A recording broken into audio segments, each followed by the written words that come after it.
السلام علیکم دوستو، آپ دیکھ رہے ہیں میرا یوٹیوب چینل یہ عجیب دنیا۔ دوستو اس ویڈیو میں ہم اس بدقسمت کارڈک سرجن کے بارے میں ذکر کریں گے جس کا نام گورو گاندھی تھا، جس نے اپنے کیریئر میں 16,000 سے زائد دل کی سرجریاں کیں اور نہ جانے کئی لاکھوں دل کے مریضوں کا علاج کیا، مگر خود صرف 41 سال کی عمر میں ہارٹ اٹیک سے مر گیا۔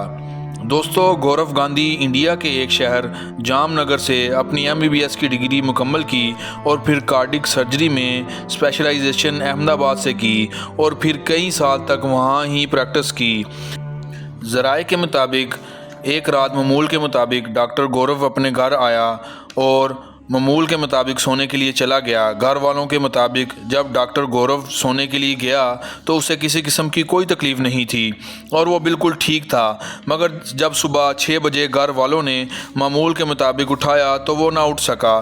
چنانچہ گھر والوں نے فوراً ڈاکٹر گورو کو ہسپتال پہنچایا، جہاں جا کر معلوم ہوا کہ ڈاکٹر گورو تو کب سے ہارٹ اٹیک سے ہلاک ہو گیا ہے۔ دوستو ڈاکٹر گورو کی اس ہلاکت سے ہمیں بہت بڑا سبق ملتا ہے، جیسا کہ موت برحق ہے۔ ہر ایک انسان جو اس دنیا میں آیا ہے اس نے ایک دن جانا ہے۔ دوستو جب موت آتی ہے تب وہ یہ نہیں دیکھتی آپ بادشاہ ہیں یا فقیر، آپ کسی ملک کے صدر ہیں یا کوئی وزیر اعظم، اور جب موت آتی ہے تب کوئی تدبیر کام نہیں آتی۔ ڈاکٹر گورو نے اپنی پوری زندگی جس علم کے حصول کے لیے لگا دیا، جس شعبے میں عبور حاصل کیا اور اسی شعبے میں کئی لاکھ لوگوں کا علاج کیا، مگر جب موت کا وقت آیا تب وہ خود اپنے آپ کو اپنے علم کی مدد سے نہیں بچا سکا۔ چنانچہ ثابت ہوا کہ اللہ کی قدرت کے آگے دنیا کی ہر شے بے بس ہے۔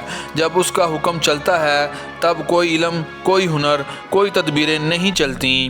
امید کرتا ہوں آپ کو ویڈیو پسند آئی ہوگی۔ ہمارے ساتھ جڑیے رہیے، چینل کو سبسکرائب کریں، ویڈیو کو لائک کریں اور شیئر کریں۔ آپ کا بہت بہت شکریہ۔ اللہ حافظ۔